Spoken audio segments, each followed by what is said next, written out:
हाय बच्चों, कैसे हो सब अच्छे होंगे। तो चलिए आज का हम अपना अध्याय आरंभ करते हैं। आज हम पढ़ेंगे दानवीर कर्ण के बारे में। तो बच्चों, कर्ण कौन थे?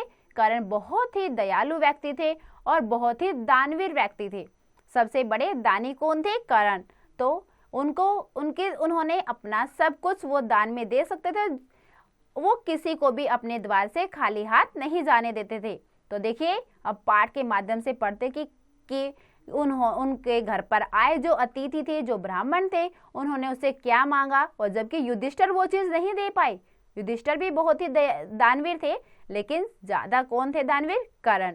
युधिष्ठिर भी वो चीज नहीं दे पाए, लेकिन कर्ण ने वो चीज भी स्थापित कर दी कि हाँ, मैं सबसे बड़ा दानवीर हूँ। ये उन्होंने बता दिया, एक वस्तु दान करके एक ब्राह्मण को, जो कि युधिष्ठिर भी नहीं दे पाए थे। तो चलिए पाठ के माध्यम से पढ़ते हैं कर्ण की दानवीरता के बारे में। तो पाठ है हमारा कर्णस्य उदारता, कर्ण की उदारता। महाभारतम भारतीय संस्कृति अमूल्यम ग्रंथ रत्नम अस्ति। महाभारत भारतीय संस्कृति का अमूल्य ग्रंथ है। तत्र दानवीरस्य कर्णस्य विषय एका कथाम प्रसिद्धा अस्ति।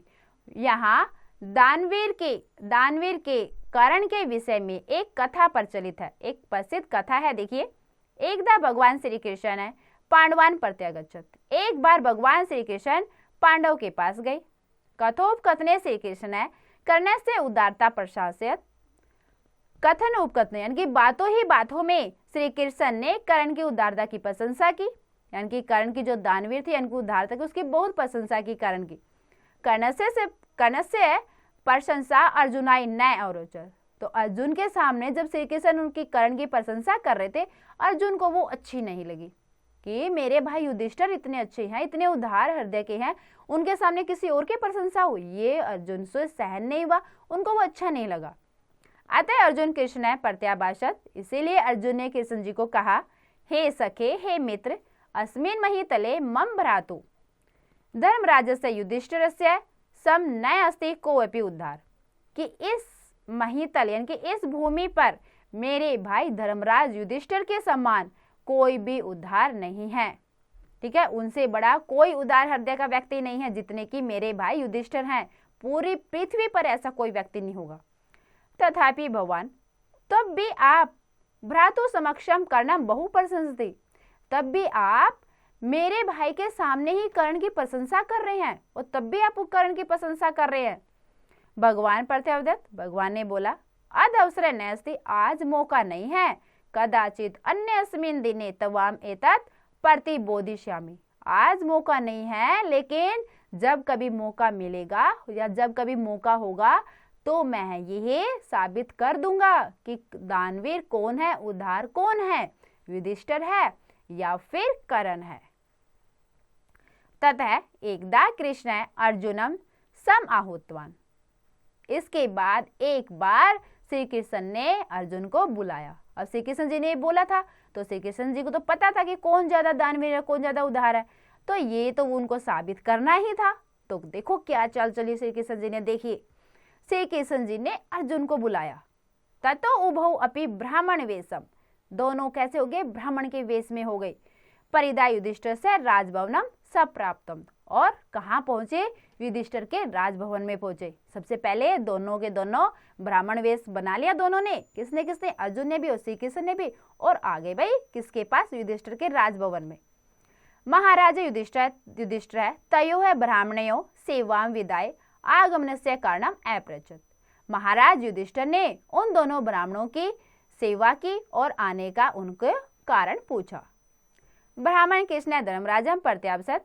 ब्राह्मण श्री कृष्ण ने धर्मराज के सामने कहा, हे राजन, शुष्क चंदन दारुणाम अंशम बारम काम्य इति। कि हे राजन, मुझे तो सिर्फ थोड़ी सूखी चंदन की लकड़ियों की आवश्यकता थी। यानी कि मुझे थोड़ी सी सूखी चंदन की लकड़ियां चाहिए बस, और मेरी कोई इच्छा नहीं है। तदा वर्षा काल प्रावर्त।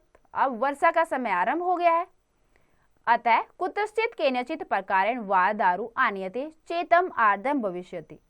ये इसीलिए कहीं भी, यानी कि मैंने खुद कहीं बहुत ढूंढ ली, लेकिन कहीं भी मुझे सूखी लकड़ियां नहीं मिली। सब की सब गीली हैं, क्योंकि बारिश चल रही है बाहर, हर जगह बारिश है। तो बारिश में क्या चंदन की लकड़ियां, क्या सब लकड़ियां गीली ही होंगी। ठीक है, तो क्या है, सब जगह गीली ही होंगी।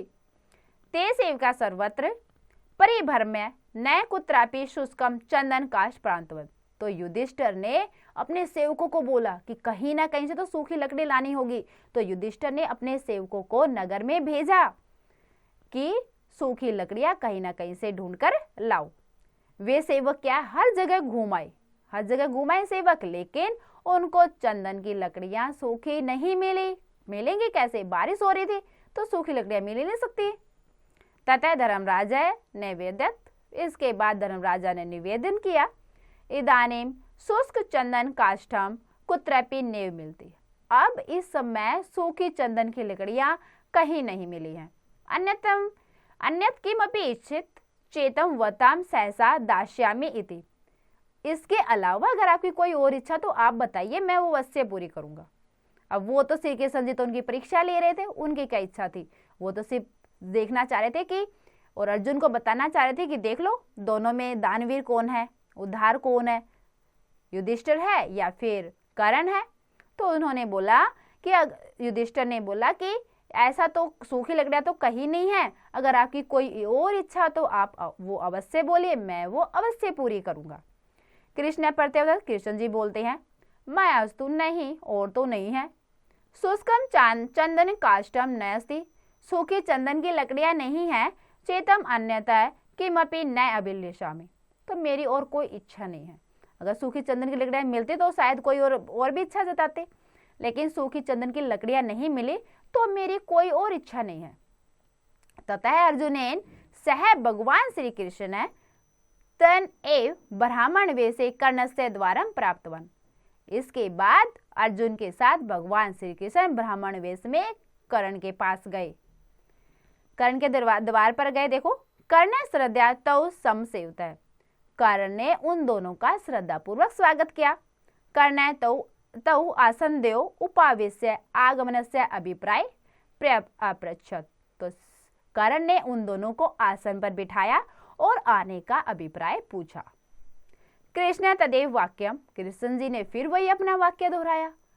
शुष्क चंदन दारुणा अंसंबारम काम्य इति आवर्त्यत, कि कुछ सूखी चंदन की लकड़ियां चाहिए थी, इसी इच्छा से हम आए हैं। तश्रुत्वा कर्ण सहसा धनु सम उत्थापितवान। यह सुनते ही कर्ण ने क्या किया, अचानक ही अपना धनुष उठा लिया। कर्ण ने धनुष उठा लिया अपना, क्यों उठाया देखो, तवृत में एव बाणे द्वारिणी आसंदान कपाटान प्रियंकान बहुनी चंदन दारु निर्मितानि वस्तुनि विखंडितवान।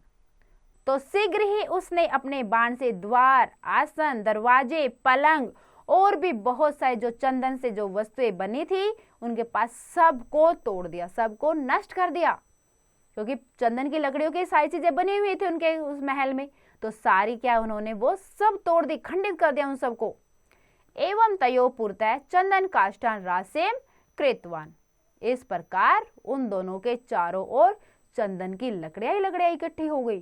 श्री कृष्ण अर्जुन के चारों ओर क्या होगी, चंदन की लकड़ियां इकट्ठी होगी, इतने सारे उन्होंने धनुष से तोड़ दी सारी चीजों को। तद विलोक्य कृष्ण कर्ण में पश्चात, यह देखकर कृष्ण जी ने कर्ण से पूछा, भो राजन, हे राजन, भगवान के मर्थम, ये सब क्या किया आपने। एतानी बहुमूल्यानि द्रव्याणि विनाशयन्ति, इतनी बहुमूल्य वस्तुओं का आपने नष्ट कर दिया, इनको विनाश कर दिया इतनी बहुमूल्य वस्तुओं का।